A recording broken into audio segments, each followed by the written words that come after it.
আচ্ছা, কিছুজন লাইভে আসলে তারপরে আমি বলা শুরু করছি।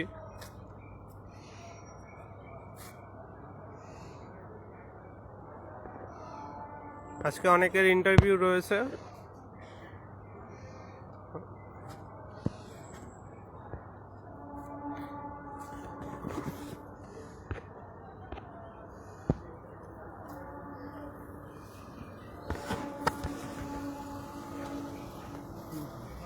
শোনা গেলে একটু জানাবে।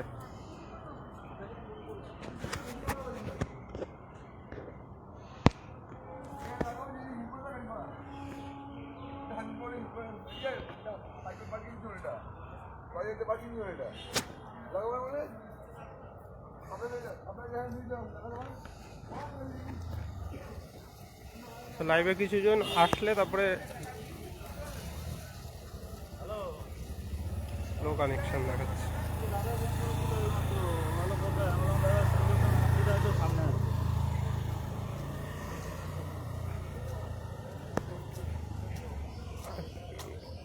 প্রত্যেকে জানো যে 2023-25 ব্যাচ যারা ডিএলএড এ রয়েছে তাদের একাধিক ইস্যুতে বলা যেতে পারে 3টে প্রধান ইস্যু তারা মামলা করেছিল সিঙ্গেল বেঞ্চে নানা রকমভাবে, এবং সেই মামলাগুলোতে আমরাই জয়লাভ করেছিলাম। তো সেই আদেশগুলো চ্যালেঞ্জ হয়ে এখন হাইকোর্টে ডিভিশন বেঞ্চ, সুপ্রিম কোর্ট এরকম যাবে আমরা জানতামই। তো তারা ডিভিশন বেঞ্চেও মামলা করেছিল, আজকে মামলা শুনানি ছিল। আমাদের মামলাটা আগের দিন ফাইল করার কথা ছিল, কিন্তু কোনো কারণবশত হয়নি। তাহলে আজকের শুনানি হয়তো হয়ে যেত। তা যদিও সিনিয়র অ্যাডভোকেট ছিলেন না আজকে, মানে কোর্টে উপস্থিত ছিলেন না, অনলাইনে ছিলেন, তো হতেও পারে সময় নিত, জানি না। তো আমরা মামলায় যুক্ত হব বলে আজকের জানালাম, এবং মামলাটি আবার শুক্রবার রাখা হয়েছে। এরকম কিন্তু পরপর যে মামলাগুলো আমরা জিতে রয়েছি সেগুলো কিন্তু চ্যালেঞ্জ হবে।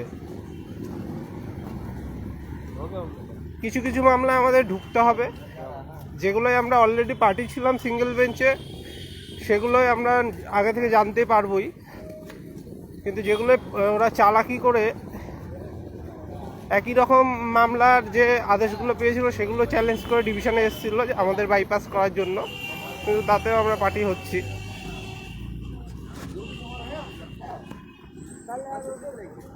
এছাড়া যে অন্য মামলাগুলো রয়েছে আমরা বলেছিলাম যে তাড়াহুড়ার কোনো ব্যাপার নেই,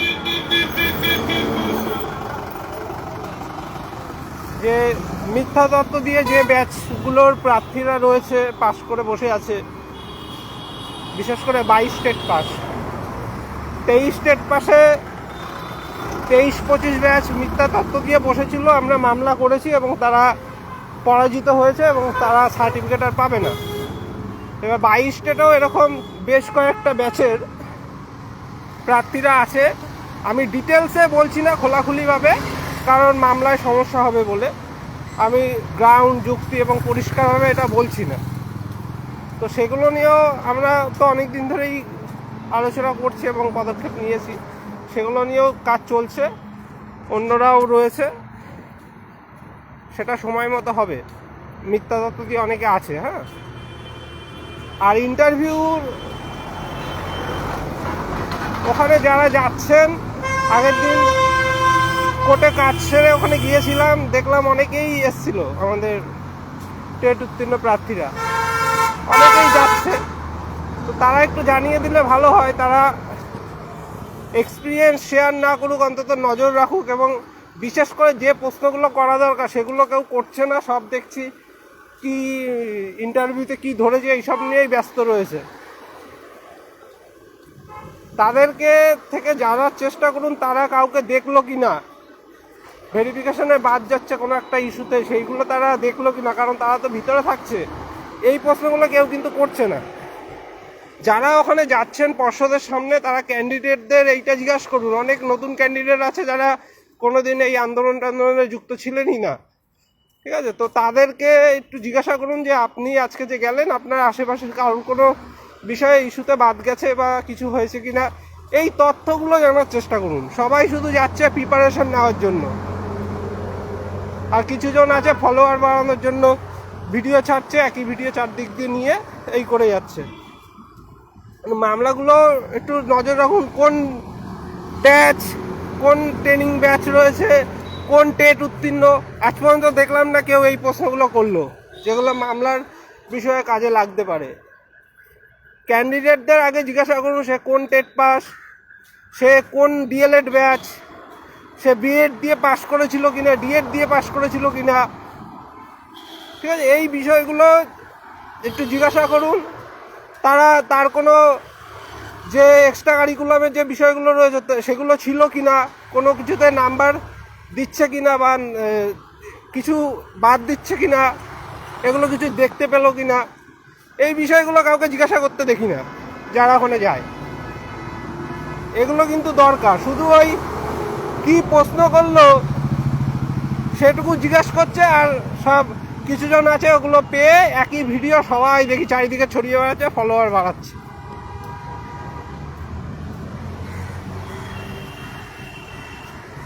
আপনার ভাগ্য তো কি আছে আপনিও জানি না। ওইগুলো দেখে হালকা ধারণা যেটা পেয়েছেন ওটা আগের ইন্টারভিউ থেকেও পেয়ে গেছেন অলরেডি। ওই প্রশ্নই ধরবে এরকম কোনো ব্যাপার নেই। ওগুলো আপনার ভাগ্যের উপরেও নির্ভর করবে, এবং কী ধরবে ওনাদের কাছে তো লিস্ট করা নেই যে আমি এই প্রশ্নগুলোর মধ্যে দিয়েই সবাইকে ধরবো। ওগুলো দিন এবং কে ইন্টারভিউ নিচ্ছে তার উপর মর্জি মতো নির্ভর করে, খুব একটা লাভ হবে না। তাই আবারও বলছি, যারা ওখানে যাচ্ছেন প্রত্যেকে জিজ্ঞাসা করবেন কোন টেট পাস, তারা কোন ডিএলএড ব্যাচ, কোন কলেজ থেকে পাস করেছে, তাদের আশেপাশে কেউ এক্সট্রা কারিকুলাম জমা দিল কি না, বা তাতে নাম্বার পেলো কি পেলো না, বা ইন সার্ভিস বা অন্য যেগুলো রয়েছে। আমরা বেশ কিছু জানতে অলরেডি পেরেছি, কিন্তু সেগুলো তো শোনা কথা। যত বেশি জন অভিজ্ঞতা ওখান থেকে জেনে শেয়ার করবে তার বিশ্বাসযোগ্যতা বেশি বাড়বে। সেজন্য বলছি প্রত্যেককে এইগুলো একটু নজর রাখুন, এইগুলো একটু জিজ্ঞাসা করুন। যারা ভিতরে যাচ্ছে ইন্টারভিউ দিতে তাদের ক্যান্ডিডেটদের এই বিষয়গুলো জিজ্ঞাসা করুন। সেখানে ভেরিফিকেশনের সময় যে টেটের রোল বা নাম দেখে সার্চ করে বোঝার কিছু চেষ্টা করছে কিনা, আভাস পাওয়া যাচ্ছে কিনা যে এরা ইন সার্ভিস ছিল, বা এরা বিএড দিয়ে বসেছিল, এরা ডিএলএড দিয়ে এই কি বলে ওটাকে বিএড স্পেশাল এডুকেশন দিয়ে বসেছিল, বা ফিজিক্যাল এডুকেশনের ট্রেনিংগুলো দিয়ে বসেছিল, এইগুলো করছে কিনা, এগুলো আভাস পাওয়া যাচ্ছে কিনা, এগুলো করুন। বা ক্যান্ডিডেটদের কাউকে চেনাশোনা থাকলে বলে দিন যে ভেরিফিকেশন টেবিলে গিয়ে একটু জিজ্ঞাসা করতে। এই জিনিসগুলো জানা কিন্তু জরুরি, এবং যত বেশি জন জানবে। অনেকে বাড়ি বসে না শয়তানি করছে, কিরকম একটা লেখা লিখে দিলে এই তো এরা বসছে পরীক্ষায়, আদৌ কিছু জানে না। আমাদেরকে ভাবছে যে এরা তো ছোটাছুটি করছে, এরা করুক, এরা সব করবে, এরা মামলা করুক, এই করুক, তাতানোর জন্য লিখে দিচ্ছে হাওয়ায় যে এই বসছে পরীক্ষায়, ওরা এই করছে, ওদের অ্যালাউ করছে, এতে নাম্বার দিচ্ছে। এই শয়তানিগুলো বাড়ি বসে অনেকে করছে, কোনো কিছুতে আসবে না, বাড়ি বসে শুধু লিখে দেবে। তো প্রত্যেক দিন যারা দৌড়াচ্ছে তাদের পারলে এই হেল্পটুকু করুন। যারা যাচ্ছেন একটু রেসপন্স করুন, ইনবক্সে জানান যে আমি আজকের বা কালকে যাব ওখানে দেখতে। তো তাহলে তো প্রত্যেক দিন ছুটতে হয় না। এই আজকে কোর্টের কাজ কম ছিল তাই এখন বেরিয়ে গেলাম, এখন আবার যদি পর্ষদে যেতে পারি যাব। এই জিনিসগুলো একটু করুন। আর সবথেকে বড় কথা, এইটা ডিভিশন চলছে, ডিভিশন পর্যন্ত কিন্তু আমরা চালাচ্ছি। এরপরে যখন এটা সুপ্রিম কোর্টে যাবে তখন কিন্তু আর চালানোর সামর্থ্য থাকবে না। সুপ্রিম কোর্টের খরচা প্রত্যেকে জানো। আর আমাদের অ্যাডমিন গ্রুপেও একটা আলোচনা প্রয়োজন। একটা জেনারেল ফান্ড তোলার সেই কিওয়ার্ডটা বন্ধ রয়েছে, ওটা আবার ছাড়া যায় কিনা।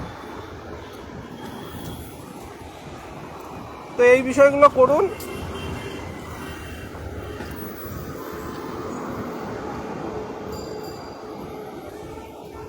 লাইভটা শেয়ার করে দিন। আর প্রত্যেককে যারা যারা নিজেদের বন্ধুরা ইন্টারভিউ দিতে যাচ্ছে তাদেরকে আগে থেকে বলে রাখুন যে ভাই এই জিনিসগুলো দেখিস। ভেরিফিকেশনে তো এক জায়গায় সবাই বসে, বা আগে পিছে যারা ভেরিফিকেশন যায় সেগুলো তো অন্তত দেখতে পারে। এই জিনিসগুলো যাতে নজর রাখে। শুধু ওই তথ্য প্রিপারেশনের জন্য নিয়ে লাভ নেই, কাকে কি ধরবে কেউ জানে না। আমরাও এখনো পড়াশোনা শুরু করতে পারিনি, যেদিন নোটিশ দেবে তারপর দিন দিয়ে টানা পড়বো বলে মন স্থির করেছি, কিন্তু হচ্ছে না। নোটিশ কবে দেবে দেখি আমাদের জেলার। এটুখানি বললাম, আর বেশি কিছু বলছি না। মানে 4 জনেই শুক্রবার হয়তো আমরা আশাবাদী যে আমরা জয়লাভ করবো। এই মামলাটা একটু চাপ আছে, যে এই মামলাটা আমরা ডিভিশনে ঢুকলাম, কারণ ওরা একটু চালাকি করে করেছে এবং সেখানে যে অন্য ইস্যুগুলো, যে বিএড দিয়ে পাস বা মিথ্যা তত্ত্ব দিয়ে পাস, তাদেরকে ওরা নেয়নি। ওরা পুরোপুরি 14 টেট পাসদের নিয়ে এই জিনিসটা খেলানোর চেষ্টা করছে। এবং আগের নিয়োগে যেভাবে 20-22টা সুপ্রিম কোর্টে গিয়েও অ্যালাউ হয়ে গিয়েছিল, এখন যাদের নিয়োগ দিচ্ছে দেখেছেন, তো সেই রায়টাকে হাতিয়ার করে কিছু একটা করার চেষ্টা করছে।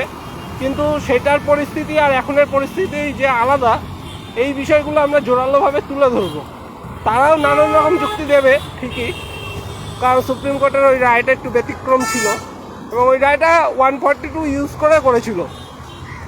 ওই রায়টাকেই যে সবসময় ফলো করতে হবে এমন কোনো কথা নেই, কারণ ওটা সুপ্রিম কোর্টের স্পেশাল পাওয়ার, সুপ্রিম কোর্ট হস্তক্ষেপ করেছিল। তাই 20-22-এর অর্ডার দেখিয়ে প্রত্যেকবার যে সেম হবে এই জিনিসটা মানা আইনত সম্ভব নয়। আমরা লড়াই করব, ঠিক আছে। এখনও ওদের রেজাল্ট বেরায়নি 23-25-এ, তাই ওরা চালাকি করে করেছে। এরকম একাধিক করেছে। আমরা প্রথম মামলাটায় ঢুকলাম, আজকের যেহেতু শুনানি ছিল, শুক্রবার দেখি কি হয়। পাশে থাকুন, ঐক্যবদ্ধ থাকুন, আর যে জিনিসগুলো বললাম আর একবার বলছি সেগুলো একটু লক্ষ্য রাখবেন। ইন্টারভিউ ওখানে যারা যাচ্ছে বা যাদের চেনাশোনারা যাচ্ছে তাদের একটু বলবেন একটু লক্ষ্য রাখতে, কোন টেট পাস, কোন ডিএলএড ব্যাচ, কোন কলেজ, তারপরে বিএড দিয়ে পাস করেছিল কিনা বা ফিজিক্যাল এডুকেশনের ট্রেনিং দিয়ে পাস করেছিল কিনা। এনআইএসটা প্রত্যেকে সবাই জেনে গেছে, তাই ওটা আমি আর বারবার বলছি না। এনআইএসদের নিয়ে আমাদের দাবি পুরো স্পষ্ট। যারা বৈধ তারা থাকবে, যারা সঠিক নিয়ম মেনে করেনি তারা কোর্টে আসছে এবং তারা কোর্ট বিচার করবে তাদের ভাগ্য। আমরা সেখানে লড়াই দিচ্ছি, আমরা তাদের বিরোধিতা করছি, ঠিক আছে। আপ প্রাইমারি প্যারা টিচার, তারা আপার প্যারা টিচারে শুধু প্যারা টিচার এবং প্রাইমারি লিখে ইন্টারভিউ দিতে চলে যাচ্ছে। কল লেটার আমাদের দেখিয়েছে, আমাদের পার্শ্ব শিক্ষিকা যারা রয়েছেন তারা আমাকেও দেখিয়েছিল। তারা আপারের প্যারা টিচার, কিন্তু তাদের কল লেটারে লেখা শুধু প্যারা টিচার প্রাইমারি। তারা চলে যাচ্ছে, তাদেরকে ভেরিফিকেশন করে পর্ষদকে বাদ দিতে হচ্ছে। কিন্তু তো এই জিনিসগুলো একটু নজরে রাখবেন। আর একটা বড় ইস্যু সামনে আসছে, এই জিনিসটা ইতিমধ্যে ঘাটা যাবে না, যে অনেক ক্যান্ডিডেট আছে ডিএলএড করার সাথে সাথে কিন্তু অন্য ডিগ্রি করেছে। ডিএলএড করার সাথে সাথে অন্য ডিগ্রি করেছে, যেটা করা সম্ভব নয়, তবুও রেগুলার ডিএলএড হিসেবে করেছে। তারপরে অনেকে যারা ইডাব্লিউএস নিয়ে প্রশ্ন করছেন, সেগুলো নিয়ে অলরেডি অন্যরা মামলা করেছে, যে কবে কি সার্টিফিকেট কতদিনের ভ্যালিড করবে কি করবে না এই বিষয়ে। সেগুলো মামলার আদেশ হলে আমি পরে আপডেট দিয়ে দেবো।